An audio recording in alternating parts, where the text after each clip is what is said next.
నోటిలోని ఒక పన్ను మాంసపు ముక్కపై దాడి చేసి దాన్ని నములుతుంది.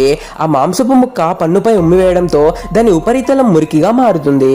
ప్రతిరోజు రాత్రి సరిగ్గా 8 గంటలకు టూత్ బ్రష్ వచ్చి తనకు శుభ్రం చేస్తుంది. కాబట్టి మొదట్లో పన్ను దీని గురించి పట్టించుకోదు.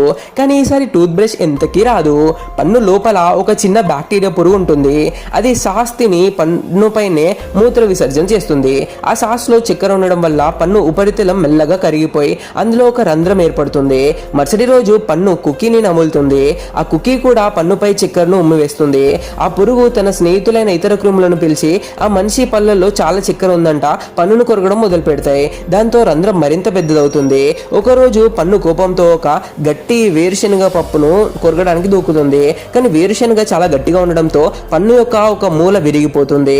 విపరీతమైన నొప్పితో ఆ మనిషి డెంటిస్ట్ వద్దకు వెళ్తాడు. డెంటిస్ట్ పన్నును శుభ్రం చేసి బాగు చేసి ప్రతిరోజు క్రమం తప్పకుండా బ్రష్ చేసుకోవాలని ఆ మనిషికి సలహా ఇస్తాడు.